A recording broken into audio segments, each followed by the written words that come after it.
L'état du véhicule en dit long sur la gravité de l'attaque dont Chantal Roger Tuilé a été victime dans la nuit de jeudi à vendredi à son domicile. Cela s'est passé exactement à 2h30 ce matin, cette nuit. Je suis couché et je n'ai pas sommeil. J'ai la grippe, comme vous sentez par ma voix. Quand j'entends dehors, poum, poum, poum, des gens qui sautent, des gens qui sautent, des gens qui sautent, vous voyez le mur, ils sautent de là. Je viens et les chiens aboient, parce que la nuit on a coutume de détacher les chiens. Et les chiens qui aboient, ils courent dans tous les sens, ils courent dans tous les sens. Je vois une grande flamme. Je viens donc, j'allume dehors, je crois qu'ils ne savaient pas qui a la lumière, parce qu'il y en avait un qui essayait de maîtriser les chiens. Celui-là, le chien a dû le mordre.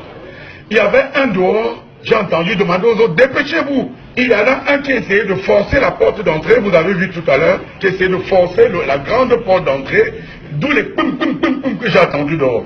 Quand j'allume, il a replié, il est monté, et celui qui essayait de casser la voiture, de mettre le feu à la voiture, et au compteur électrique, lui, comme il ne réussissait pas à mettre dans le capot, il a donc cassé la vitre, il a mis le feu. D'où la grande flamme qui est sortie. Comme j'ai commencé à crier, appelant secours, ma femme, tous les enfants se sont réveillés, on a commencé à crier. Le directeur de la publication de la Tribune de l'Est ne passe pas par 4 chemins pour parler d'une tentative d'assassinat et que c'est bien sa personne qui était visée par cette expédition punitive. Parce que l'échelle par lequel ils sont montés, il y a un deuxième échelle derrière là-bas.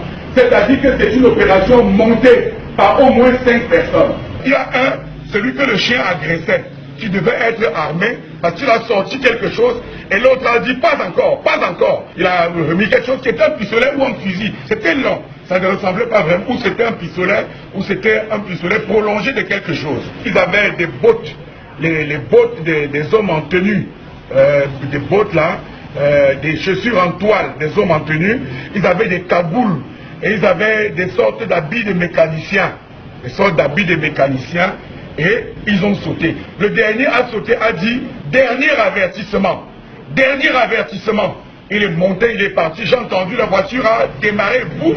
Chantal Roger Tuilé, qui revient de loin, dit désormais craindre pour sa vie, ainsi que celle des membres de sa famille, qui ne sont pas prêts d'oublier cette nuit fatidique. Voici le reste de l'essence qu'ils ont amené, qui est tombé des mains du deuxième, qui a essayé de forcer la porte.